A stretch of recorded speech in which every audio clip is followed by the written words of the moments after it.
As a Brazil supporter হিসেবে আমি আশা করব যাতে ব্রাজিল ফাইনাল খেলে এবং চ্যাম্পিয়ন অর্জন করে। ডেফিনেটলি আমি চেষ্টা করব যে শত ব্যস্ততার ভিতরেও যেহেতু ফুটবলের যে উন্মাদনা, যেহেতু আমি নিজে একজন ফুটবল খেলোয়াড়, সো দ্যাট আমি মাঝে মাঝেই আমাদের এই ফ্যান জোনের বিভিন্ন জায়গায় গিয়ে হানা দিব এবং তাদের সাথে বসে খেলা উপভোগ করব। আমরা বিশ্বকাপ খেলতে না পারলেও বাট বিশ্বকাপ ফুটবল নিয়ে আমাদের যে উন্মাদনা সেটি আসলে অনেকাংশেই আমি মনে করি যে পৃথিবীর অনেক দেশেই নেই। আমি প্রথমে যেটা বলতে চাই এটাই হচ্ছে বাংলাদেশের ফুটবলের ক্রেজ।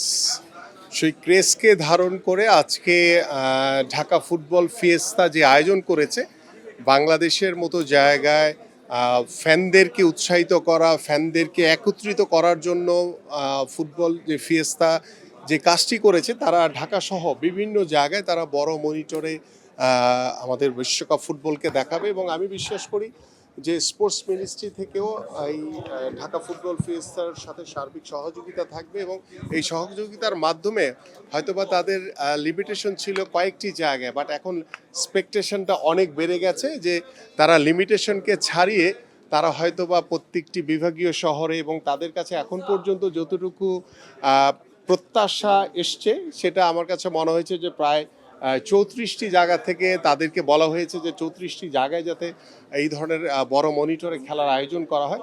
সো আমি যখন এটি শুনেছি তখন আমি বললাম যে ঠিক আছে, আমি তো আছি, পাশাপাশি আমি আশা করি যে যাদের যে এক্সপেকটেশন রয়েছে সেই এক্সপেকটেশনগুলো কীভাবে সহজে পূরণ করা যায় সেটা নিয়ে ইনশাল্লাহ আগামীকালকে কথা বলে আমরা চাই যে বিশ্বকাপ ফুটবল শুরুর আগেই আমরা যাতে প্রত্যেকটি বিভাগীয় শহর বিভিন্ন স্পটে যেখানে আমাদের ফুটবল প্রেমীরা, ফুটবল পাগল ভক্তরা তারা রাত জেগে ফজরের সময় তারা খেলা দেখবে।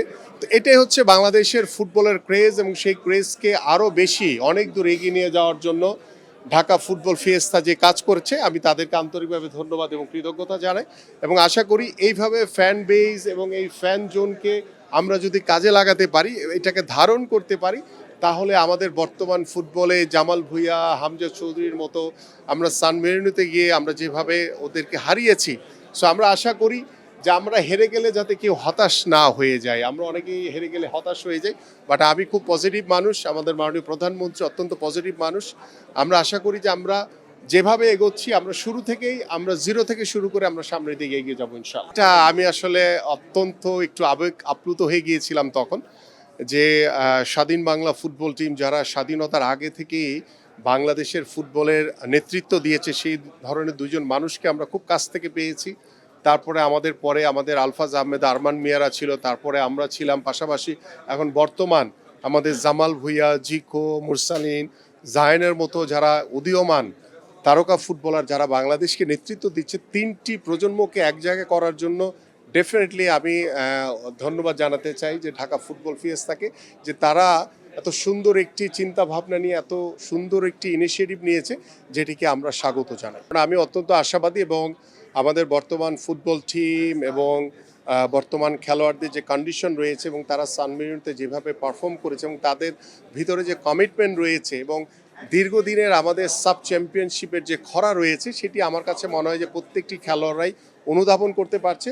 সো ইনশাল্লাহ আমরা আশা করি আমাদের সেই বহুল কাঙ্ক্ষিত সাফ 2003-এর পরে ইনশাল্লাহ আমরা চ্যাম্পিয়নশিপ অর্জন করার আমার কাছে মনে হয় যে আমরা দ্বার প্রান্তে রয়েছি। এখন সময়ের অপেক্ষা, ইনশাল্লাহ আমরা সেই লক্ষ্যে পৌঁছাতে পারবো। আসলে দীর্ঘদিন ধরে ব্রাজিল শিরোপা-খোরায় রয়েছে, সো দ্যাট সেই জায়গা থেকে ব্রাজিল ভক্তরা, পাশাপাশি যারা মিডিয়া বা আর্জেন্টাইন যারা ভক্তরা রয়েছে তারা সবাই কিন্তু তাকিয়ে আছে ব্রাজিল এবং আর্জেন্টিনার দিকে। পাশাপাশি আমাদের ইটালি, স্পেন, জার্মানি, ফ্রান্স তারাও কিন্তু আসলে অনেক দূর এগিয়েছে। সো দ্যাট আমি অ্যাজ এ ব্রাজিল সাপোর্টার হিসেবে আমি আশা করব যাতে ব্রাজিল ফাইনাল খেলে এবং চ্যাম্পিয়ন অর্জন করে।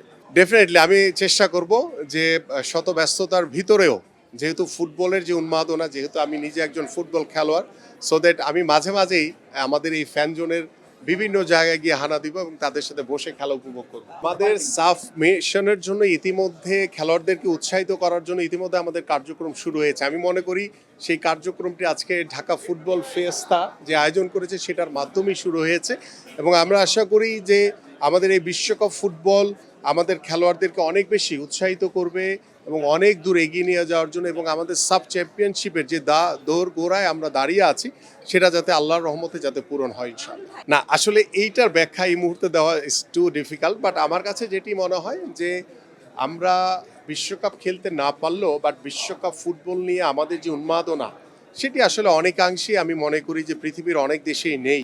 সেই জায়গা থেকে আমাদের সাব চ্যাম্পিয়নশিপে আমরা মনে করি যে আমাদের এই মুহূর্তে বিশ্বকাপ অর্জনের চেয়ে অনেক বড় একটি অর্জন। পাশাপাশি আমরা যেহেতু জিরো থেকে একটা স্ট্রাকচার নিয়ে কাজ শুরু করেছি, ইতিমধ্যে আপনারা জানেন যে আমাদের নতুন করে স্পোর্টস আমরা কার্যক্রম শুরু করেছি, আমাদের পাঠ্যপুস্তকে খেলাধুলাকে বাধ্যতামূলক করছি আমরা চতুর্থ শ্রেণী থেকে। এই যে শুরুটা আমরা করেছি এইটা 5 বছর 10 বছর পরে যেহেতু শুরু করেছি এটা কখনোই এই লাইন থেকে বিচ্যুত হবে না। ইনশাল্লাহ আমরা 10 বছর পরে গিয়ে হলো 5 বছর পরে গিয়ে হলো এটার একটা ভালো রেজাল্ট আমরা পাবো ইনশাল্লাহ। Thank you.